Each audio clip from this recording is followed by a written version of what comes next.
Evening, ladies and gentlemen. Working late again? Yeah. It is 7 o'clock. That's the appointed hour for us to kick this meeting off. I'm Chuck Sheehan. I'm the chairman of the Stonington Planning and Zoning Commission. This is our regular meeting of May 20th, 2025. Let the record reflect that the meeting was called to order at 7 o'clock sharp. We do have a couple of members absent this evening. So for the entire session this evening, our loyal alternate Dave Resendez, who is here, has almost perfect attendance as far as I know, is going to be seated as a regular member for the entire proceeding. Thank you, Dave, for being here this evening. Okay. First item of business is appointment of alternates. We've taken care of that. Dave, you're seated. We move directly to reports. I'm sorry, public comment. Is there anyone that wishes to make public comment on any item that's not on the agenda? Anyone wishes to make a comment on any item that is not on the agenda? I may raise this again. My understanding is we have some folks that are at another meeting tonight and they may want to address us. So I'm going to leave this item open and come back to it at the end of the meeting as a courtesy for those folks that are attending another meeting and may want to speak to the commission later on. But we'll do that at the very end of the meeting. Now we'll move to correspondence. Clifton? None. And staff reports. Clifton? None. Okay. Then that brings us to item B1, and that's the under the Connecticut General Statutes 824 review, Town of Stonington. Should we read this little blurb into the record? Yes, please. Would you mind, Lynn? Just read what's in the agenda. If you don't have a copy, I do. I do. Okay. CGS 8-24 review, Town of Stonington, review of municipal improvements pursuant to Connecticut General Statutes 8-24, commission to conduct review for purchase of real property located at 162 South Broad Street, MBL 25, 118. Property is located in the GC 60 and RR 80 zones.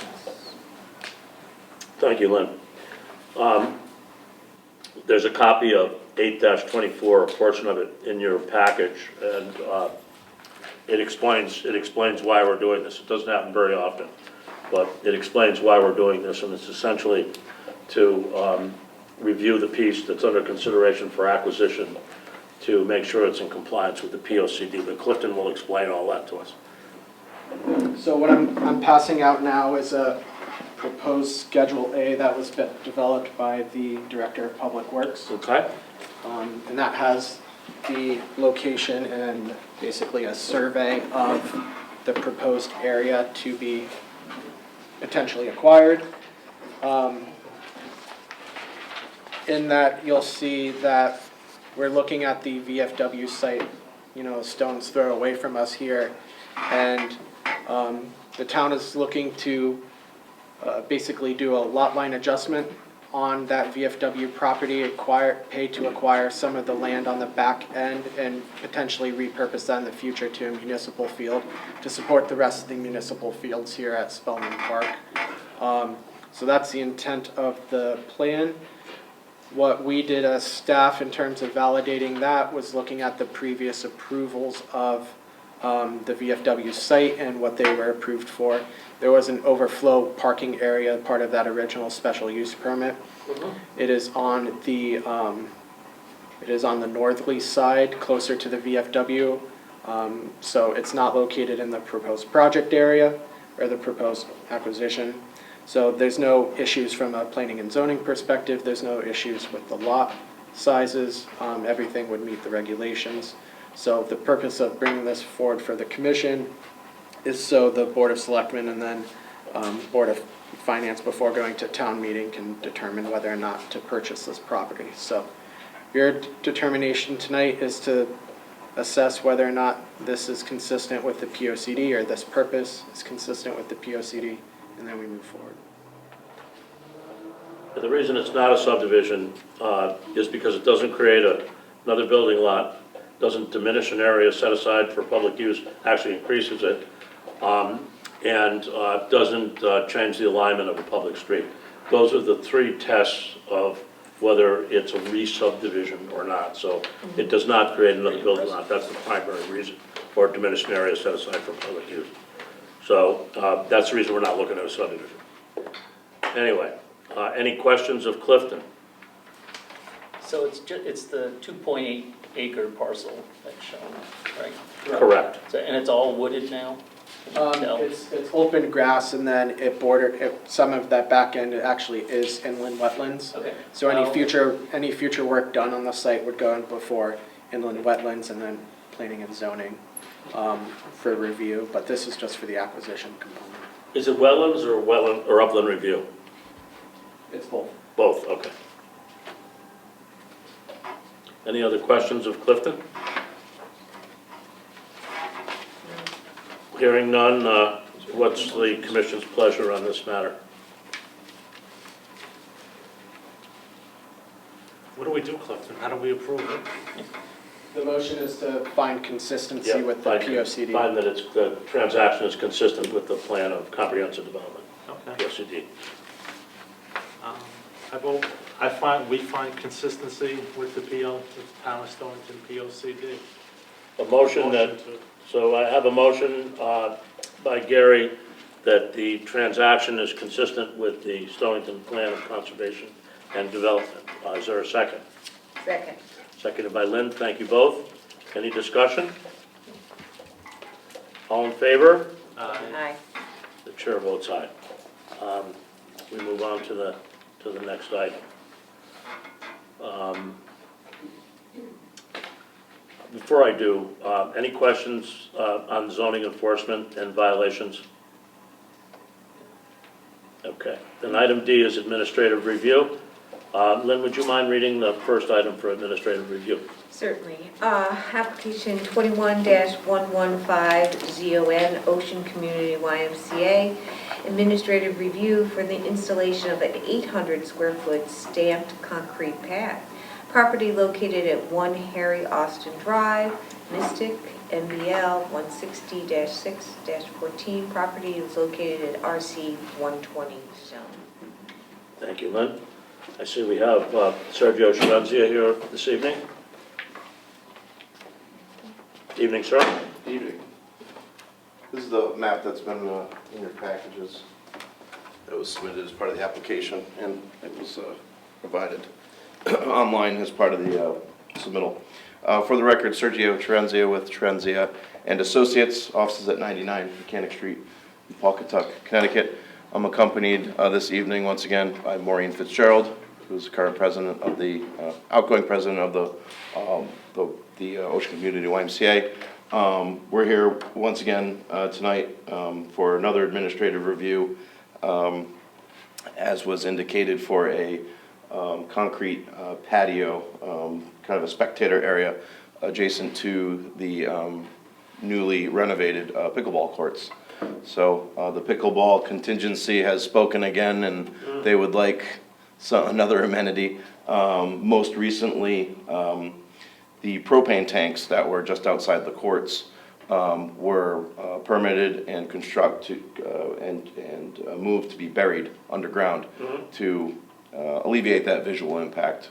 We had a donor that underwrote, I think, mostly all of it, and to do that.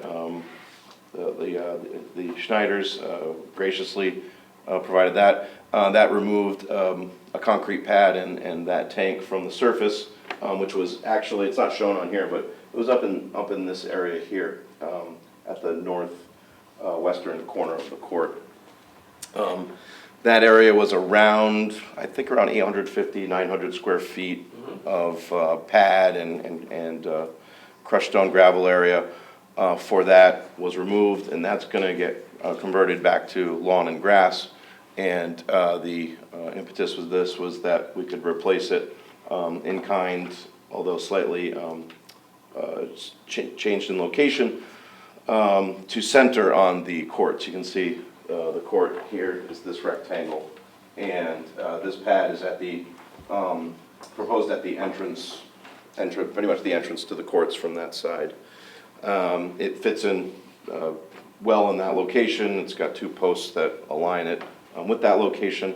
It'll line up with the grade of that, of the courts, which have a constant slight pitch from north to south direction. And this pad will line up with that so that any runoff from it will be directed in that direction. And it's pretty intuitive, practical application. And it'll be used for folks to probably put some benches and picnic tables, that type of thing. So as people are waiting for courts and a place to congregate, and just a sense of place for people to hang out, you know, when they're off the court. So with that, once again, Maureen is here. If there's any other questions you may have or concerns, I'm happy to answer them. I have none. Does anyone have any questions of, Just my curiosity, Mr. Shannon? no sidewalk to get there? You walk over the lawn to get there? Just walk Yeah, over the just lawn. drive, I yeah. think we had considered maybe some stairs to get up into the YMCA, but we took that out of the project for now. But people can get back and forth, right, Maureen? Yes, and there's a driveway in between, kind of with some stone. But they walk out of the parking lot and they. I think it's on the map right there, Maureen, if you want to point it out. That driveway there, right there. I'm not as good as you, it's over in here, right? Yeah. But this is all level. Another reason why we want to put this in for seating, but to walk on the court, it takes the mud and all of that off, so it doesn't damage the courts as well. big demand for the pickleball? Yeah. Huge. Yeah. So, I was just there today. How close, the other side, is that wetlands? Is that considered wetlands? And how close is it to the wetlands? And is there any kind of a drainage issue? In this area here. Yeah. Oh, Yeah. I see the red line. The blue represents the coastal feature, and that is, I'm not sure if it's inland, wetland, but regardless, it's the environmental feature, and there's a 100-foot non-infringement area. The courts have historically been there, and this area has all been either lawn or, as I mentioned, a portion of it was the propane tank pad. So we're kind of replacing in kind from the tank, where the tank was located. We are shifting it slightly, but there's still over 50 feet, 68 feet of grass area in between. So any runoff will go through, it'll return to sheet flow, and it'll get There's some. no change in the impervious area? Right, it's a net, actually, it's probably even a slight net reduction Okay. from when the propane was there. So that was a positive to get those buried, because that can go grass now. Big time. And then this area kind of swaps it out, and it will be functional. And there are no lights involved? There are some, There are no lights that work currently. no, yeah, Maybe in the future, we will come back and discuss lighting, but there are no lights with this. Okay. And there are no lights now on the courts. Okay, and there's no, it's just gonna be a pad, there's not gonna be a structure on it in any way? just an at-grade pad with a slight pitch to it to make sure water sheds off. Okay, great. Thank you. No, thank you. Any further questions of the engineer or the applicant? Hearing none, what's the commission's pleasure on the application of Ocean Community YMCA? Yeah, where's Brian? I can make a motion to approve. Please do, Dave. That was it? Yep. Are there any conditions at all? I don't think there's No any conditions, yeah. So a motion to approve by Commissioner Resendez. Thank you, Dave. Is there a second? Second. Seconded by Lynn. Any discussion? All in favor? Aye. Aye. Yeah, the motion passes unanimously. Thank you. Chair Thank you. votes aye. Thank you very much. Thanks, good luck. Thank you. Coming back next month? Maybe, We actually might. we might on some small thing. Administrative review item 2, Lynn, if you would please. Sure, 21-117 ZON, the Kayla Group LLC Administrative review for the installation of a temporary 20 by 40 foot canopy structure for temporary sawmill use. Property is located at 82 Mechanic Street, Pawcatuck, NBL 4-7-15. Property is located in the HM zone. Thank you, Lynn. Is there anyone here to represent the Kayla Group? Evening, sir. Good evening. Thank you all for being here this evening. Thank you. My name is Good to see Doug. My name is Doug Ferguson. I'm the managing partner of Kayla Group, LLC, of my brother Brad Ferguson.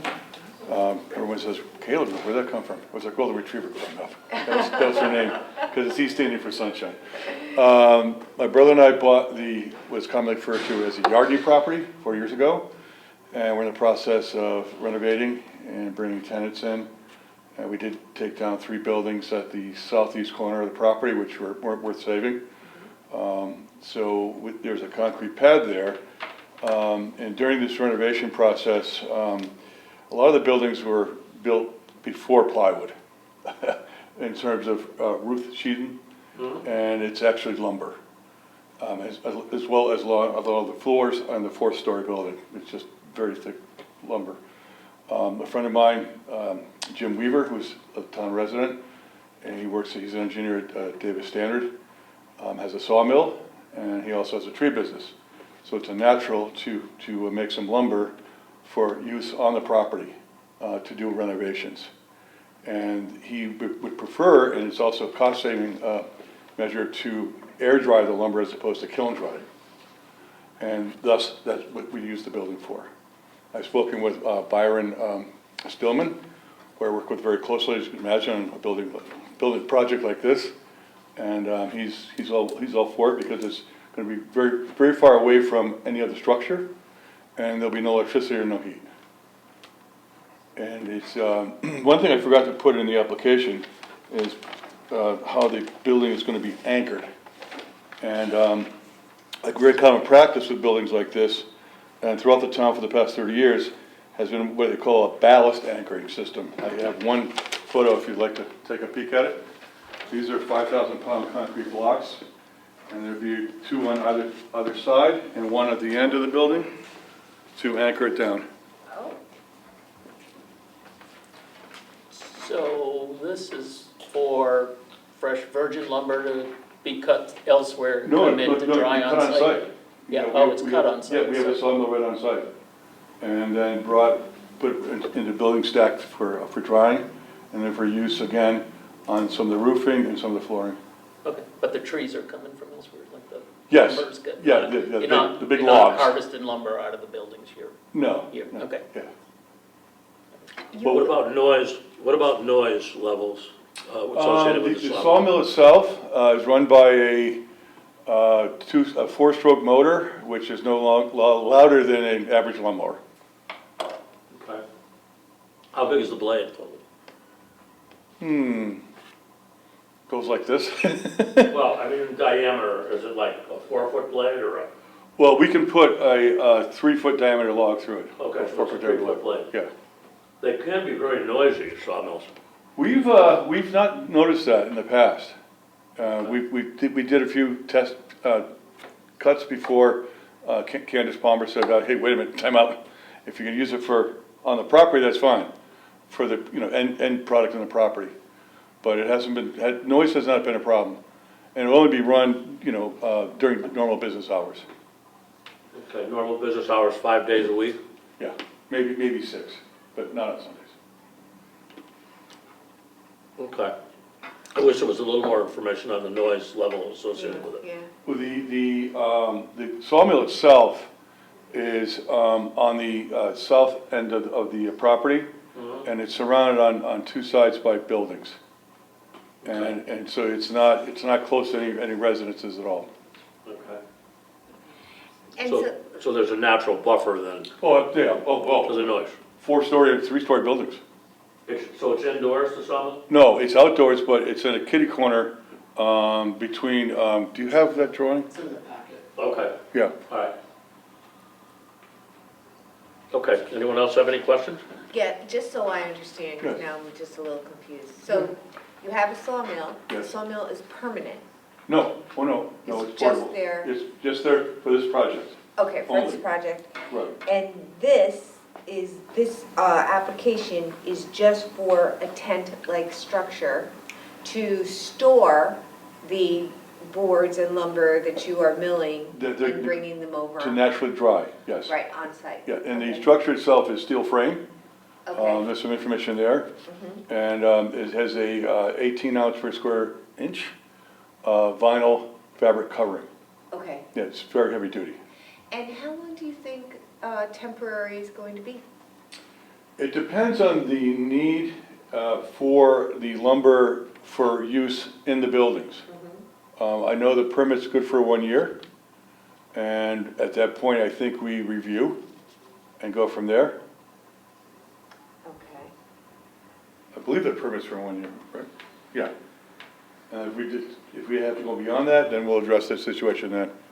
Okay. And there's no lighting or anything associated with No. the structure? No lighting is not already there, but inside the structure or around the structure, no additional lighting, no heat and no electricity. It's just gonna be air dry the lumber. Okay, great. Thank you. Any further questions of the applicant? Clifton, any comments? No, the only comment I put in the report is that this is for the canopy structure, of course. The sawmill is a supported use for any building project, so any sort of construction that goes on site, this is considered the equipment to complete construction. That use of a sawmill is not permanently allowed in the HM zone. So once the renovation work is complete that he's going to do on site, the sawmill needs to be removed. So I just spelled that out clearly with a stipulation, but just for the record, again, you can do the work on site as long as this lumber that's coming in is being used on the site. Okay. So the lumber has to be used on site, you can't transport, and you understand that? Yes, no, this is not lumber Not for. a manufacturing plant No, to ship lumber no, off-site? no, not at all. This is for lumber strictly for use on site. So, the use isn't, the use itself as a sawmill isn't in question tonight. right, right. If it was, Okay. if it was a permanent use, it wouldn't be permitted. So the only thing that you're considering tonight is the. It's like construction equipment, Correct. It's Okay.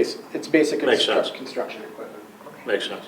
So I just have one other, it's just a interest question. So these are big boards and you're sewing them up, and how long does it take to dry the lumber out just by air drying?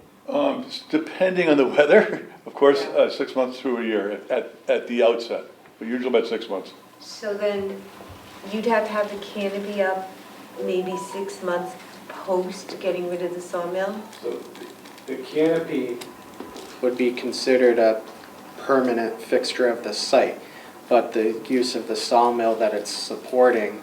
So if, say, for previous example, the Mystic Seaport comes back with its tent structures, or they get approved for a tent, and then they come back before the commission to relocate it. So if that tent was going to be relocated in any capacity, it'd be come back before the commission, but the tent would be permitted to be there, and then that use itself, or that structure, wouldn't be temporary. That would be considered a permanent structure. It's just the use that it's associated with would exhaust itself. What kind of wood are you actually cutting? Is it hardwood or fir? Trees. I'm not a wood guy. Okay. No, it would be, there's mostly hardwood, Okay. right. How do you keep them from warping? Just an interest question also. This is out of my wheelhouse. I mentioned Jim Weaver, who's the engineer at he's an engineer at Davis Standard and a friend. He also has a tree business. And apparently the air dry system doesn't allow it to warp. I don't know why, I don't know the ins and outs of that. Yeah, it's a good question. Yeah, it's not really pertinent to the application, so. Any further questions of the applicant? All right, Here- thank you very much for your consideration. Thank you, sir. Appreciate it. Good luck to you. Thank you. Hearing none, what's the commission's pleasure with the application of the Kayla Group?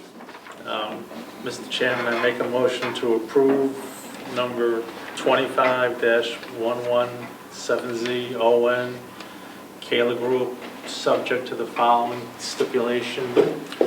The applicant shall receive a building permit for the renovation work supported by the sawmill use and canopy structure. This use is exhausted once the building permit is closed. You understand that condition? Yes, sir. Okay. And accept it? Yes, sir. Okay. Thank you, Gary. Is there a second to the motion? Seconded by Dave. Thank you, Dave. Any discussion on the motion? Hearing none, all in favor? Aye. Aye. Chair votes aye, the motion passes. Thank you, sir. Thank you very much. All right. Now we move on to regular business items. Let me toggle back up to my agenda here. Okay, so the next item on the agenda is item 7A, and this public hearing was closed. We don't have to reread the notice of that. It's the application of Stone Ridge Senior Care LLC, which was presented by Attorney Casey, and they had a bunch of experts, and we wanted to have Clifton put together his summary and give us a chance all to look at it. Have you all had a chance to take a look at the revised document? Yes. Clifton, you have any comments on this one, since you did quite a bit of staff work on it? At the previous meeting, when we closed the public hearing, the direction from the commission was to consolidate the recommendation from the applicant with what staff wrote. The clarification that you wanted was on the maximum height section in the bulk requirements.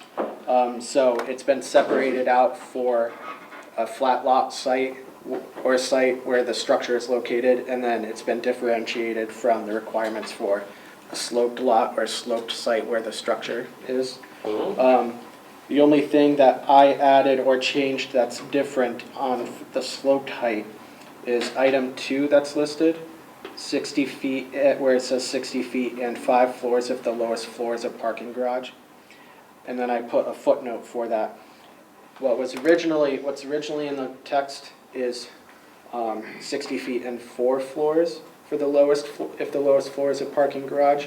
But as a floor is defined in the regulations, a parking garage level counts as a floor. Confirm that with the zoning enforcement officer. So the original intent was the 4 floors would be 4 habitable floors above the parking structure to basically equal the item 1 in that section. So I just needed to update 4 to 5 to accommodate how it's defined. Confirm that with the zoning enforcement officer and how she would calculate the height relative to the floors. So we're in agreement with that. The only other thing is I had 1 or 2 typos, but the commission doesn't need to amend that. I can revise it. So, thank you for doing that, Clifton. So, I'm still a little unclear. I have one more thing. Oh, I'm sorry, go ahead. I have one more Sorry. thing after your Go question. ahead. The only other thing the commission said they wanted to decide on was the minimum lot size between 5 acres and 15 acres. That is basically up for discussion tonight. It's whatever you determine. I'll just revise that number, but that was the one kind of outstanding item that the commission was really still considering, on whether or not you wanted to reduce the lot size. I'll leave that up to you for tonight. Sorry, Lynn. No, thank you. I didn't mean to interrupt. That was one of my questions. With the whole height, and you did a great job with making this clear, the 65 feet, it has to do with the slope, right? Right. But we don't mention how large that slope has to be, like what kind of a slope. So are we just to assume, like if it was just a little slope, right, hardly any slope at all, right, the entire parking garage might not be kind of, I'm gonna use the word underground, just, it could just, the parking garage could kind of be sticking up a little bit. So, based on the slope, right? Well, I don't So know how that would really, there's a I don't know how that would steep really slope work. It would have to be, the slope would have to match the finished floor of the garage on the downhill side. So the way it's defined in the floor and area terms, if you go in the regulations, that floor component, and this includes a basement, has to be partly underground, which has more than half of its structural headroom above the average finished grade of the ground. So that So doesn't. you couldn't fully sink it in or have just a piece out. Half of the headroom of that level needs to be above ground. And so if it's on a slope, that's how you'd calculate it differently. So the back end would be more or less submerged in the ground, and then the front end up to the point where it gets to the ground, that's gonna cover for the back half, so. What's your concern, that the foundation is sticking out of the ground? Well, then I guess if I'm thinking that, like, the height of a parking garage is, I don't know, 15 feet? Is that how high a parking No. garage? No. No, I mean, even an interstate bridge only has a clearance of 13 feet 6 inches. 13 feet. So basically, you go from a 35-foot structure, right, to a 60-foot structure with only 13 of those feet being under, I'm gonna call it underground, but not, Half of that. so 7 of those feet. So it's really 53 feet above the flat area of the lot. I guess that would be the average. That's how the math works. That's why I was wondering how this all works. So that's a You're huge, going from 45 to 53, so it's 7, it's like 7, 35 7 or 8 maximum. feet, yeah. The difference in that example is 7 feet. Right. There are some other advantages that come along with this that are fairly significant. And that is, by putting vehicles, this is limited to only vehicles on the first floor. And by putting vehicles on the first floor, you eliminate that much pavement elsewhere on the site, which is a very sustainable feature to I think, offset that small difference in height. To me, it's, but then they can just add more buildings. Yeah. Somebody could just add more buildings. It doesn't guarantee you're gonna have more green space. Well, they presented a site plan. you know. But it's not for this particular, Your FAR defines that Correct. currently. yeah. And in the future, it'll be coverage. Yeah, if the commission goes to coverage, all of these would be tweaked to match similar. And when we do coverage, we're gonna consider impervious coverage. And this will be a huge benefit to that parameter of impervious coverage because of the dual use of the basement as both parking and, structure. It saves that extra impervious coverage of parking. Right. I'd say, Lynn, as well, for this height element, you have to consider the structural components necessary to support, one, a taller building, but two, a parking garage itself. Okay. I'm not a structural engineer and I don't play one on TV, but I would say that there's an element to this that is going to, the height of that parking garage structure needs to be a certain height. Correct. It's usually between 12 Doesn't and need 14. to be 13'6". You're not, parking a WB-50 truck in there. You're parking like, It's also maybe not- can it's also accommodate not- a SUV. It's also so not probably being 9 proposed feet- as a 9 feet doors. It's also not being proposed as a loading dock, which is a completely different Right. section. So all these things really just strengthen my concern of you're gonna have more of the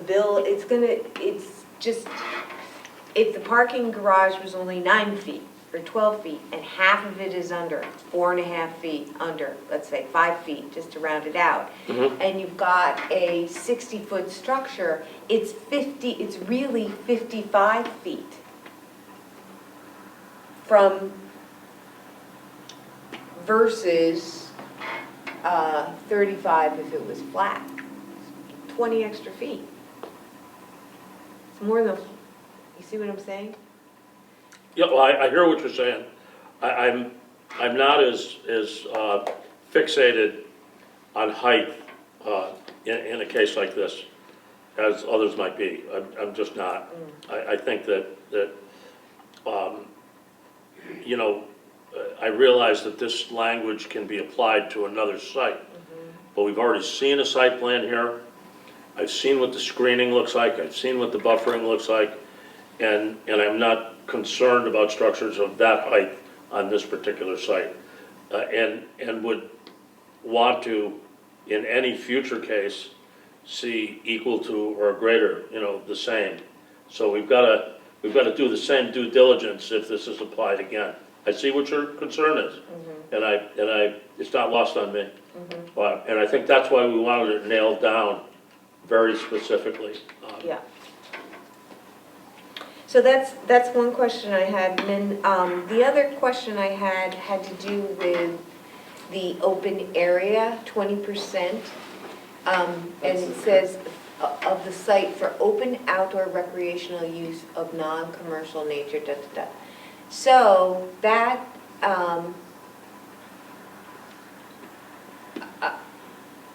so that's not necessarily just plain green space. That could be tennis courts, it could be outdoor pool, it could be a pickleball courts, bocce, whatever. Bocce court already, yeah. Yeah, so again, those things take a lot of space. So it's not just grass, they're you know, it's not open space. And this doesn't talk anything about open space, plain green open space. No, but no other individual commercial uses do that either. It's only when we're talking about subdivisions that we talk about open space requirements. That's a site plan issue. Correct. Yeah. But we don't have to mandate, I mean, they don't have to put it in the No, site plan. the only reason that this special regulation was in was basically to make sure that you're building a concrete living facility that doesn't only do its programming on the inside. Basically, it's forcing there to be some outdoor recreational component. I think when this language was written, that was just to make sure that that happened in a future development. I don't think it's largely necessary because I think when the applicants were talking, they described the current market needs and how outdoor recreation is driving their market needs anyways. So I largely don't think that section is necessary, but it's keeping with the original intent of the regulations. But for any other commercial use, we don't have an open space requirement associated with it. We have it for subdivisions, and we have it for some of the floating overlay zone, or the floating zones, an open space element, but that's about it. Any other questions at Clifton? The only decision then you would need to make is the acreage. So I have it in here as 5, so what the procedure would be to request an amendment, and the commission basically in its motion, if it chooses to pass it, would amend that piece. So why don't you walk us through the motions that are necessary? All right. I realize it's in there. For some reason, I can't open the report. I apologize. So, since it's a regulation amendment, you have to find that the regulation amendment is consistent with the POCD. Is that a separate motion? No, you can do it all in one. Okay, And so then- it's in conformance with the POCD. Yeah. And move the text amendment in accordance with your revision. Correct, and as proposed. And then if you choose to amend any sort of section in your motion, then that's when you would say with the amendment to do X. Okay, does everybody understand that? I do. I'm good with the 5 acre, I don't know what other folks. I'm good with 5 acres as well. Yeah. Okay. Then that should be stipulated. It's already Then we just have proposed. to Okay, approve fine. it, yeah, Fine. only if we want to change it.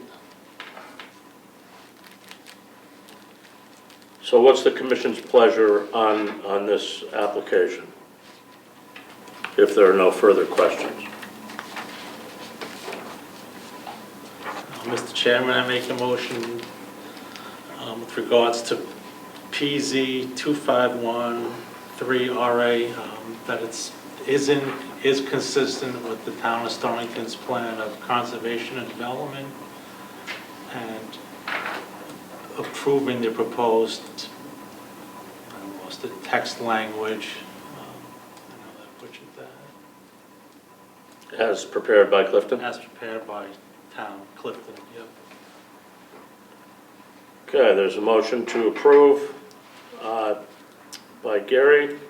That it's consistent with the plan of development, and to move the text amendment consistent with the language that's been clarified by the town planner. Is there anything else required in that motion, Clifton? No, sir. Nothing else required. Is there a second? I'll second. Thank you, Dave. Seconded by Dave Redundez. Any discussion on the motion? Why did you feel 5 acres was appropriate? I think it's enough, you know, honestly, I don't think it's gonna be used. I think between 5 and 15, I think the 5 is enough. You can have small, Yeah. what's the one in Westerly is on a very small lot, 2.5 acres, very successful assisted living facility. Yeah, Been there I for- think we been there for shouldn't, years, it's a nice place. yeah, we shouldn't discourage these. I think going forward, yeah, it's, There's a lot of towns that use that threshold, 5 acres, to define farms, to define things like this. It's considered a substantial enough block of land to not be considered a spot, so.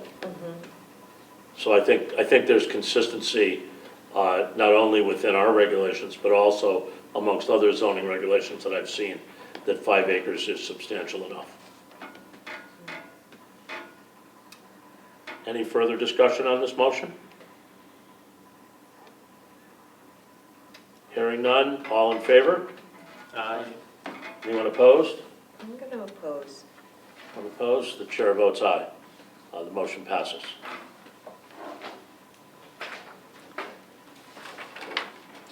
Okay, the next item on the agenda, I believe, is going to be deferred. General Dynamics is going to be deferred to our next meeting. That's correct. It'll be June 17th.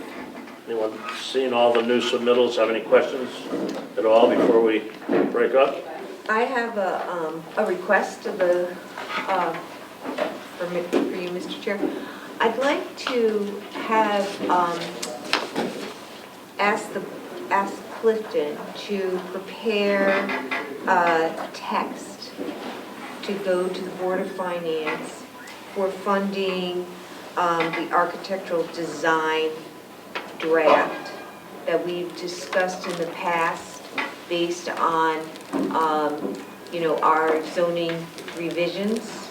And it could also extend to any future historic or village concept.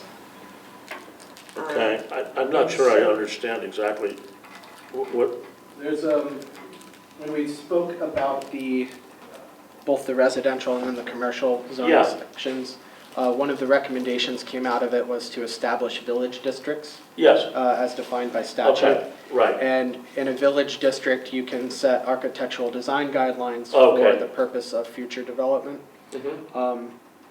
I Is spoke that, have with we the- finalized that yet, though, in the regulations? No, it's just a proposed recommendation, but what FHI said was the intensity of the work to forward that recommendation would have to be a separate contract. Okay, so we should undertake it. Now I get it. Yeah. So Okay, think what Lynn's asking is if the commission is in conformance with that, basically, I would draft a letter, one to you, to say, this is what you're asking for the Board of Finance to consider in the future. No, I agree with it. So I prepare that for the next meeting, and then Okay, fine. vote on it. Thank you, Lynn. Yeah, and could this also include, when we were doing the zoning rewrite, and we talked about duplex housing and whatnot, and we said, well, if it was a certain style. Correct, standards. Yes, the standards. We would want that included altogether in this, yep. So broken up in 2 sections, but have the contract for both.